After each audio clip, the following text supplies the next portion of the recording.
আমার কলিজার বন্ধুরা, তোমরা সবাই কেমন আছো? আমি জানি এই শীতে তোমরা একটুও ভালো নেই, তাই তোমাদের মনকে একটু ভালো করার জন্য আমি রেখা চলে এসেছি নতুন গল্প নিয়ে। আজকের গল্পটি অনেক মজাদার হতে চলছে, তাই গল্পটি শোনার আগে অবশ্যই হেডফোন ব্যবহার করো। আর তোমরা যারা আমার ইমো নাম্বার চাইতেছ তারা পুরো গল্পটি শুনো এবং আমার চ্যানেলটি সাবস্ক্রাইব করে রাখো, কেননা আজকের গল্পের মধ্যে আমি আমার ইমো নাম্বারটি দিয়ে দিব এবং তোমরা সবাই আমার সাথে ভিডিও কলে কথা বলতে পারবা। তাহলে চলো আজকের গল্পটি শুরু করি। কুনাল যখন তার খালার ঘরে ঢুকল, চারপাশে খুঁজেও কাউকে দেখতে পেল না। সে ভাবল হয়তো রান্নাঘরে আছেন, তাই সেদিকেই গেল, কিন্তু সেখানেও খালাকে দেখতে পেল না। হঠাৎ কিছু অস্বাভাবিক শব্দ শুনে কুনালের মনোযোগ সেদিকে গেল। দ্রুত পা বাড়িয়ে সে ফিরে আসলো এবং খালার রুমের দরজায় দাঁড়িয়ে অবাক হয়ে গেল। রুমের ভেতরে তার খালা একটি মোবাইল ফোনের দিকে গভীর মনোযোগ দিয়ে আছেন।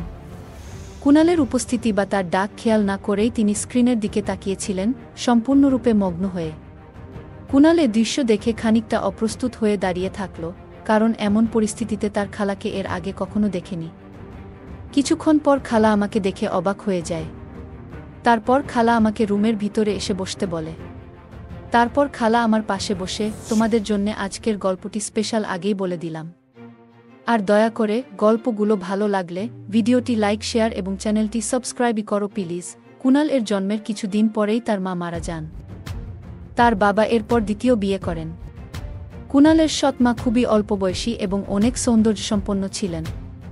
তার মায়েরও একজন ছোট বোন ছিলেন, যাকে কুনাল ও খালা ই বলে ডাকত। কুনালের পরিবারে কিছু সামাজিক চাপ ছিল, বিশেষ করে তার সৎ মায়ের পক্ষ থেকে, যাতে তার বড় বোনের বিয়ে আগে সুষ্ঠুভাবে সম্পন্ন হয়। কুনাল যখন তার স্কুলের পরীক্ষা শেষ করে ছুটির দিনগুলো উপভোগ করছিল, তার বড় বোন তানিয়া তখন বাড়িতে ছিলেন। তানিয়ার 23 বছর বয়সী, সম্প্রতি বিয়ে শেষ করেছেন এবং বাড়িতে সময় কাটাচ্ছেন। কুনালের বাবা, যাকে সবাই সাহেব বলে ডাকত, তার চাচার সঙ্গে বিদেশে কাজ করতেন। তাদের বাড়িতেই 2 মেয়ে ছিল। তাদের বয়স ছিল প্রায় 28 বছর। তানিয়া খুবই সুন্দরী এবং পরিবারের সবার সঙ্গেই ভালো সম্পর্ক বজায় রাখতেন, কিন্তু তার মনের ভেতরে একটা খালি জায়গা ছিল। এই 23 বছরে সে এখনও জীবনে একজন সঙ্গী পাননি। তার কোনো বন্ধু নেই। মাঝে মাঝে সে বিয়ের স্বপ্ন দেখত, তবে দিনের বেশিরভাগ সময় ঘরের কাজেই ব্যস্ত থাকত। সন্ধ্যাবেলা সে তার খালার মেয়েদের পড়াতে যেত এবং তারপর ক্লান্ত হয়ে ঘুমিয়ে পড়ত। একাকিত্বের অনুভূতি থাকলেও সে সবসময় নিজেকে সান্ত্বনা দিত। তার মা এবং খালাও প্রায় একা সময় কাটাতেন, তবে মোবাইল ফোন তাদের একাকিত্বকে দূর করতে সাহায্য করত। তারা সব সময় মুভি দেখতে ভালোবাসত। তানিয়া যখন নিজের রুমে সময় কাটাত, তখন সে তার নিজের মতো করে শান্তি খুঁজে নিত। তার বাবা সাহেব এবং তার চাচারা প্রায় 15 থেকে 20 বছর ধরে বিদেশে কাজ করছিলেন। এই সময়ের মধ্যে তারা খুব কমই দেশে ফিরেছেন, মাত্র কয়েকবার। কুনাল এর মা এবং খালা একা থাকতেন আর টিভি দেখে সময় কাটাতেন। কুনালও টিভি দেখতে ব্যস্ত ছিল। একদিন কুনালের মামা সৌদি থেকে কিছু জিনিসপত্র নিয়ে এসেছিলেন, যা তিনি রেখে যান। তার মা তাকে বলে এসব তার খালার কাছে দিয়ে আসতে। কুনাল তার খালার ঘরে গিয়ে দরজায় ধাক্কা দিল, কিন্তু দরজাটি বন্ধ ছিল। তার মেয়েরা তখন স্কুলে ছিলেন। তাই কুনাল রান্নাঘরে খালার খোঁজ করতে গেল, কিন্তু সেখানেও কাউকে পেল না। কুনাল যখন তার খালাকে ডাকতে শুরু করল, তখন তিনি কোনো সাড়া পেলেন না। কুনাল ভাবল হয়তো তার খালা ঘুমিয়ে পড়েছেন। তাই সে ধীরে ধীরে তার খালার ঘরের দিকে এগিয়ে গেল। দরজার কাছে পৌঁছে কুনাল থমকে দাঁড়াল। সে একটু অবাক হয়ে গেল, যেন কিছুটা বিভ্রান্ত। তার খালা, যাকে সে খুবই শ্রদ্ধা করত, বিছানায় শুয়ে কানে হেডফোন লাগিয়ে মোবাইলে কিছু একটা দেখছিলেন। খালার মনোযোগ ছিল পুরোপুরি মোবাইলের স্ক্রিনে, তাই কুনালের উপস্থিতি খেয়াল করতে পারেননি। কুনাল নিজের দৃষ্টি সরিয়ে নিতে চেষ্টা করল। তিনি দেখলেন খালা কিছুটা অস্বস্তি অনুভব করছেন এবং কুনালের দিকে তাকিয়ে চমকে গেলেন। কুনাল দরজার সামনে দাঁড়িয়েছিল এবং খালা উত্তেজিত হয়ে চিৎকার করে উঠলেন ভয়ে। মুহূর্তের জন্য কুনালও ভয়ে থেমে গেল, তার হৃদস্পন্দন যেন থেমে গেল। খালা তখন রাগী স্বরে বললেন, কুনাল, ভেতরে আসো। তার কণ্ঠে অসন্তোষ স্পষ্ট ছিল। কুনাল ভেতরে গিয়ে মাথা নিচু করে দাঁড়াল। তার খালার রাগে মুখ লাল হয়ে গেছে আর চোখ দেখে মনে হচ্ছিল যেন আগুন বের হচ্ছে। খালা তার দিকে কঠোর দৃষ্টিতে তাকিয়ে বললেন, তুমি ওখানে কতক্ষণ দাঁড়িয়েছিলে? কি করছিলে এখানে? কুনাল কোনো উত্তর দিতে পারল না। খালার কথা শুনে সে সম্পূর্ণ স্তব্ধ হয়ে গেল। খালা তখন বললেন, তোমার মাকে সব বলে দেব। কুনাল আতঙ্কে কাঁপতে কাঁপতে তার খালার সামনে দাঁড়িয়ে হাত জোর করে বলল, খালা প্লিজ, মাকে কিছু বলবেন না। মা জানতে পারলে আমাকে খুব বকবে। আমি শুধু বিদেশ থেকে আসা জিনিসটা আপনাকে দিতে এসেছিলাম। দরজা খোলা দেখে ভেতরে চলে এসেছি। আমি জানতাম না আপনি এখানে এভাবে থাকবেন। আমাকে মাফ করে দিন, আমি ভুল করেছি। আমি সত্যিই বুঝতে পারিনি যে আমি কি করছি। আমি শুধুই অবাক হয়ে দাঁড়িয়েছিলাম। কুনাল অনবরত ক্ষমা চাইতে লাগল, কাঁদতে কাঁদতে তার কথা জড়িয়ে আসছিল। খালা তার চোখে কুনাল এর ভয়ের অনুভূতি দেখে কিছুটা মুচকি হাসলেন। কুনালের কান্নাকাটি দেখে খালা কিছুটা নমনীয় হয়ে বললেন, ঠিক আছে, আজ তোমাকে মাফ করে দিলাম, কিন্তু মনে রেখো, এ ধরনের কিছু যেন আর না হয়। কারো সামনেও এমন কিছু করো না। এরপর খালা বললেন, এই জিনিসটা সোফায় রেখে দাও এবং কোনো চিন্তা করো না। তুমি যা বলবে আমি তা করব, কিন্তু এটা নিয়ে কারো কাছে কথা বলবে না।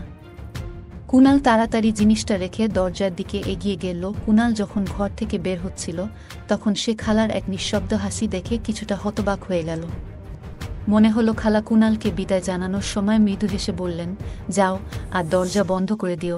কুনাল দরজার দিকে তাকিয়ে কিছুটা বিব্রত বোধ করল।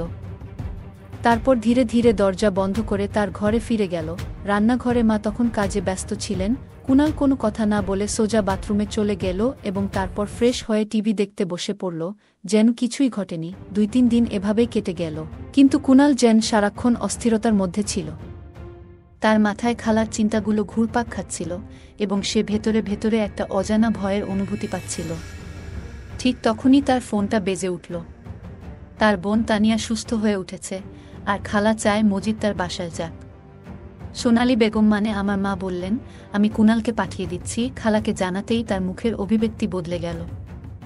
আমি খালার বাসায় চলে গেলাম। খালা টিভি দেখতে বসেছিলেন, আর কুনাল তাকিয়েছিল খালার দিকে। তার খালার মুখ দেখে কুনাল এর মনে কিছুটা স্বস্তি এলো। খালা মৃদু হেসে কুনাল এর দিকে তাকালেন, যেন তার অনুভূতিগুলোকে বুঝতে পারছিলেন। খালা কুনালকে ইশারা করে সোফায় বসতে বলল এবং স্নেহের সঙ্গে বলল, কুনাল, কাল যা ঘটেছিল তার জন্য আমি দুঃখিত। দরজাটা আমারই বন্ধ করা উচিত ছিল, তাই তোমার উপর রাগ করার কোনো কারণ ছিল না। এটা তোমার বাড়ি, আর তোমার কাজগুলো করার অধিকার আছে। আমি আমার গোপনীয়তার যত্ন নেওয়া উচিত ছিল। এর জন্য আমি তোমাকে ধন্যবাদ জানাই। তিনি মৃদু হেসে বললেন, তোমার মাকে এইসব কথা বলো না, মনে আছে তো? তোমার মায়ের জানলে তুমি বিপদে পড়তে পারো। আরেকটা কথা, তুমি আমাকে প্রতিশ্রুতি দাও যে যা বলবো তুমি সেটা করবে, আর কাউকে কিছু বলবে না। কুনাল বলল, ঠিক আছে খালা, আমি প্রতিশ্রুতি দিচ্ছি। আপনি যা বলবেন আমি তাই করব। কুনাল একটু নার্ভাস ছিল, কিন্তু খালা তাকে শান্তভাবে বললেন, তুমি যা করতে চাও না সেটা নিয়ে ভাবো না। আমি কেবল চাই তুমি আমার কথা রাখো। কুনাল মৃদু হাসি দিয়ে তাকে সোফা থেকে উঠতে বললেন। কুনাল কিছুটা দ্বিধাগ্রস্ত হলেও খালার দিকে তাকিয়ে চুপচাপ তার নির্দেশ মেনে নিল। খালার আচরণ কিছুটা অদ্ভুত লাগছিল, কিন্তু কুনাল তার উপর ভরসা করল। তার খালা তার দিকে হাসি মুখে তাকিয়েছিল। কুনালের মনে অনেক প্রশ্ন ছিল, কিন্তু সে সেগুলো জিজ্ঞেস করার সাহস পেল না। খালা বললেন, দেখো, জীবন অনেক জটিল, আর কখনো কখনো আমাদের এমন কিছু মুহূর্তের মুখোমুখি হতে হয় যা আমরা কল্পনাও করি না। কুনাল এর মনে খালার কথা গেঁথে গেল। সে জানত তার খালা একজন বুদ্ধিমান নারী, যিনি সবসময় পরিবারকে ভালোবেসেছেন এবং তাদের নিয়ে চিন্তা করেন। খালা ধীরে ধীরে বললেন, তুমি আমাকে বিশ্বাস করো। কখনো কোনো ব্যাপারে অযথা ভয় পাবে না। আমরা সবাই জীবনে অনেক কিছুর মধ্য দিয়ে যাই, কিন্তু সেটা কাউকে বলার দরকার নেই। সবকিছু আমাদের মাঝে থাকবে। এরপর খালা বললেন, তুমি যদি কখনো কারো সঙ্গে কথা বলতে চাও, আমি আছি। কিন্তু আমাদের মধ্যে যেসব কথাবার্তা হবে সেটা আমাদের মধ্যেই থাকবে। এটা আমাদের গোপন বিষয়। কুনাল খানিকটা স্বস্তি পেল এবং বলল, খালা, আমি কাউকে কিছু বলবো না। আমি আপনার কথা রাখব। কুনাল খুব খুশি মনে বলল, আমি তোমার সাথে প্রতিদিন দেখা করব, কারণ তোমার সঙ্গ আমার খুবই প্রয়োজন। কুনালের এই কথা শুনে শাহনাজ একটু দীর্ঘশ্বাস ফেলে বলল, যদি সব কিছু আমার হাতে থাকত, আমি তো তোমাকে কখনো দূরে যেতে দিতাম না। কিন্তু মনে রেখো, আমি সবসময় তোমার পাশে আছি, যখনই আমাকে প্রয়োজন হবে। কুনাল একটু দ্বিধা নিয়ে বলল, আপনার অনুমতি নিয়ে একটা কথা জানতে চাই। খালা মৃদু হেসে বললেন, এখন তোমার আর কোনো অনুমতির দরকার নেই। যা মন চায় সেটাই নির্ভয়ে বলো। খালা বলল, তোমার মামারা অনেক দিন ধরে বাড়িতে নেই, তাই এমন কিছু সিদ্ধান্ত নিতে হয়েছে। আর তোমার বাবাও অনেক দিন ধরে আসেনি, তাই তোমার মাও কষ্টের মধ্যে সময় কাটাচ্ছে। কুণাল কিছুটা বিস্মিত হয়ে বলল, আপনি আসলে কি বোঝাতে চাইছেন? খালা মৃদু হেসে বললেন, দেখো, আমি যা বলছি তা বোঝার চেষ্টা করো। আমাদের সবার জীবনেই এমন সময় আসে যখন আমরা একাকিত্ব অনুভব করি, আর তখন সেই একাকিত্ব কাটানোর পথ খুঁজে বের করতে হয়। খালা আরও বললেন, তোমার মা যদি কখনো কাছ থেকে দেখো, বুঝতে পারবে যে তিনি কতটা শক্তিশালী এবং অনুপ্রেরণাদায়ী একজন মানুষ। কুণাল অবাক হয়ে খালার কথা শুনল এবং কিছুটা দ্বিধায় পড়ল। তুমি যদি তোমার মায়ের সাথে বেশি সময় কাটানোর সুযোগ পাও, তাহলে কেমন লাগবে তোমার? খালা জানতে চাইলেন। কুণাল কিছু বলল না, তবে তার মনে নতুন চিন্তা তৈরি হল। কুণাল তার খালার কাছ থেকে বিদায় নিয়ে বাড়ি ফিরল, কিন্তু তার মনে খালার কথা গেঁথে রইল। সোনালী বেগম, তার সৎ মা, তখন টিভি দেখতে বসেছিলেন। কুণাল কিছুটা বিভ্রান্ত অবস্থায় মাকে দেখে নতুন করে তার সম্পর্কে ভাবতে শুরু করল। সোনালী বেগমের দিকে তাকিয়ে কুণাল একটু ভিন্ন অনুভব করতে লাগল, এমন কিছু যা আগে কখনো হয়নি। কুণাল তার মায়ের কষ্টগুলো বুঝার চেষ্টা করতে লাগল। তার মায়ের প্রতি বিশেষভাবে নজর পড়ছিল, কিন্তু সোনালী বেগমও সেটা টের পেলেন। কুণাল মনোযোগ দিয়ে মাকে দেখছিল, কিছুটা চিন্তিতভাবে। মা খেয়াল করল যে কুণাল তখনও একই জায়গায় দাঁড়িয়ে আছে। সে মৃদু স্বরে জিজ্ঞেস করল, কি হয়েছে ছেলে? কিছু চাও নাকি? যদিও মা জানত এই মুহূর্তটা সম্ভবত ঠিক সময় নয়, তার নজর পড়ল কুণালের দিকে। কুণাল চুপচাপ তাকিয়েছিল, তবে তার দৃষ্টি সোনালীর মুখের দিকে ছিল না।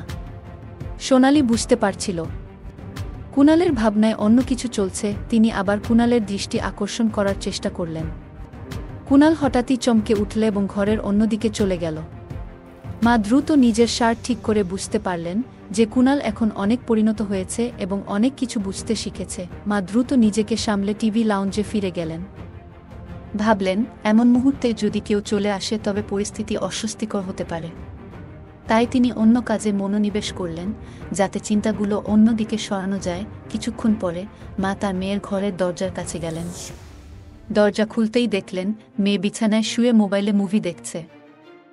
সোনালী বুঝতে পারলেন মেয়েও ধীরে ধীরে বড় হয়ে উঠছে এবং নিজের জগতে ব্যস্ত হয়ে পড়ছে।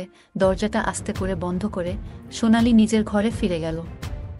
সে বুঝতে পারছিল যে পরিস্থিতি অনেক বদলে গেছে, তবে কুণালের আচরণ তাকে কিছুটা অস্বস্তিতে ফেলেছিল। এদিকে কুণাল বাথরুমে ছিল এবং শাওয়ারের আওয়াজ শোনা যাচ্ছিল। মা ভাবলেন এটা হয়তো ভালো সময়, কিন্তু সাথে সাথেই সিদ্ধান্ত নিলেন যে আরও ভেবেচিন্তে পদক্ষেপ নিতে হবে। তাই তিনি দ্রুত নিজের কাজ শেষ করে নিজেকে মানসিকভাবে স্থির করার চেষ্টা করতে লাগলেন। অন্যদিকে একদিন কুণালের মনে অদ্ভুত এক কৌতূহল জাগল এবং সে ধীরে ধীরে বাথরুমের দিকে এগিয়ে গেল। দরজার কাছে পৌঁছে সে দেখল দরজাটা সামান্য ফাঁকা। কুণাল অবাক হয়ে দেখল যে মা আয়নার সামনে দাঁড়িয়ে কিছু ভাবছেন এবং মনোযোগ দিয়ে নিজেকে দেখছেন। কুণালের মনে কিছুটা অস্বস্তি তৈরি হল। সে ভাবল, এখানে আর না থেকে ফিরে যাওয়াই হবে সবচেয়ে ভালো সিদ্ধান্ত।